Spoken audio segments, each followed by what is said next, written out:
Yes, we know that women normally have regular discharge during their menstrual cycle, and discharge changes depending on whichever period or phase they are in their menstrual cycle. But for men, discharge is a no-no. So once you see discharge as a man, then know that there's something definitely wrong.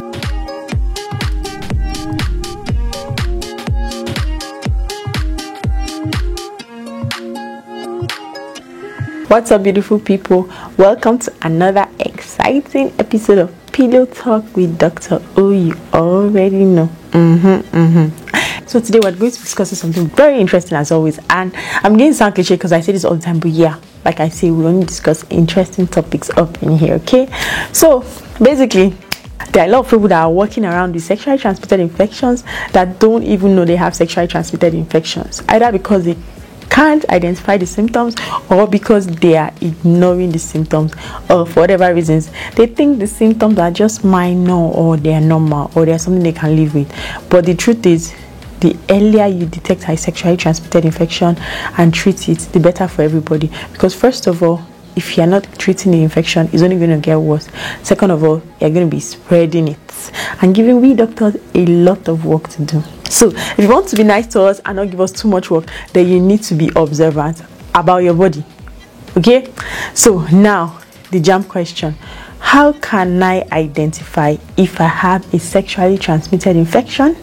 Like, how would I know if I have a sexually transmitted infection? So today I'm going to be talking about 5 signs that you may have a sexually transmitted infection. By you, I'm not talking about you watching this because, hey, you know, people will just start getting all. So I'm not talking about you, but generally 5 signs that any individual can use to identify that they may have a sexually transmitted infection. I guess that sounds better, right? Okay.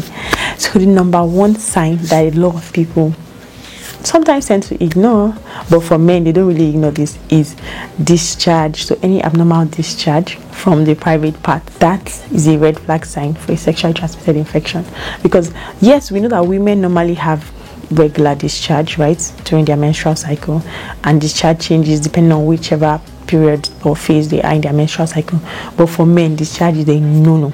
Okay, so once you see discharge as a man, then know that there's something definitely wrong, and most likely it's a sexually transmitted infection. For a woman, the discharge, that is the nature of the discharge, will determine whether you need to panic or not. And I have a video, because you know I care so much about you guys, so I have another video where I talked about abnormal vaginal discharge, or how to identify abnormal vaginal discharge, or how to tell the difference between normal versus abnormal vaginal discharge. And in that video I talked about different types of discharges and the ones you should worry about. So definitely go watch that video. The video is going to be in my Health Savvy playlist, so look out for it. Okay, so basically the nature of the discharge will determine whether you should panic or not. If it's normal discharge, nothing to worry about. But if the discharge is abnormal, so it smells bad, is a lot, and is accompanied with itching, which is the next symptom I was going to talk about, then you should go to the doctor to get it checked. Okay, like I said, I already spilled the beans. The next symptom that possibly means that you have a sexually transmitted infection is itching in the genital area. So don't take that itching for granted, like itching. Like it's just something. Maybe it's the heat, maybe it's my underwear, blah, blah. It just might be a sexually transmitted infection, and this applies to both men and women, but more especially for women. Itching is one of the signs of a sexually transmitted infection. Is a sign that something is not quite right there, and you know, itching will now lead to redness in that area and discomfort and all that. So trust me, you really want to get it checked. Of course, itching is normally also caused by vaginal yeast infections, which is very common in women and which is not sexually transmitted. However, we cannot dispute the fact that sexually transmitted infections also cause itching. Okay, so that's why you need to get it checked. Don't take it for granted. Don't say, oh, it's just a yeast infection, and then you try to treat yourself. Especially when you're treating a yeast infection and it's not going, then know that it's not a yeast infection. Because if it was a yeast infection, it would have responded to treatment. The next sign that shows that anyone may have a sexually transmitted infection is a rash or rashes, blisters, or sores in the genital area. So if you have a rash, if you have blisters, if you have sore in the genital area, more often than not, you have a sexually transmitted infection. More often than not. Sometimes there are other skin infections that may not be sexually transmitted, but a lot of times they are sexually transmitted infections. It could be herpes, it could be human papillomavirus, it could even be syphilis.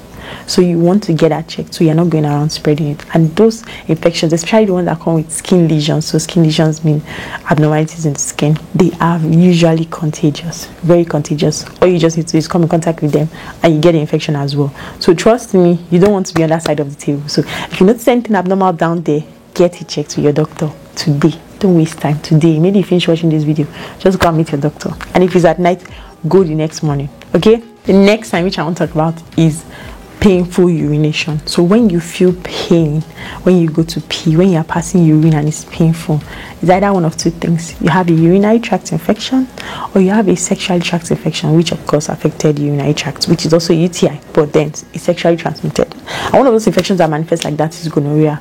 It can come as painful urination, right? And you might just think, oh, it's just harmless UTI. Nah, you need to get it checked. Sometimes it's actually sexually transmitted, especially when that happens in men, because men are not usually prone to UTI. Women are prone to UTI because they have a short urethra. That's the tube that connects the bladder to the outside world, right? They have a short urethra, but for men it's much longer. Their urethra is much longer. I mean, you can see it now. It's passing through the private parts. So it has a long journey to travel to the outside world. Chances of them getting urinary tract infections are slim as compared to women. So if you're experiencing any pain while you're passing urine, then trust me, you want to get that checked with a doctor to rule out a sexually transmitted infection. And the last but not the least, if you notice any lumps or abnormal growth or something that we call warts anywhere in your genital area, then run to the doctor. Because you see, warts, lumps, abnormal growth, they don't just appear from nowhere, right? Something definitely is causing it, and one of those things could be a sexually transmitted infection. And trust me, you don't want to take it for granted, especially what they are so stubborn, so difficult to treat. So you want to start treating them as soon as possible, because it could also be embarrassing for you, you know, having to get undressed in front of your partner, and then your partner sees that. Definitely no one is going to want to do anything with you. They see like warts or abnormal stuff on you, right? Because you know that definitely that stuff is contagious. So not to discriminate against anyone, but take good care of yourself. Make sure you see a doctor if you notice any of those symptoms. There are a variety of other symptoms that sexually transmitted infections present with, but I just thought to just limit it to just these 5 for you today, okay? So you don't get bored. So make sure you have these 5 at your fingertips. If you experience any of them, run to see your doctor. Don't take it for granted. If you enjoyed watching this video so far, don't forget to click the like button, share with anyone you think might need to see this, and subscribe if you haven't subscribed yet. Yeah, click the red subscribe button down below, okay? Like I always say, your sexual health is equally as important as your general health and well-being. See you next week.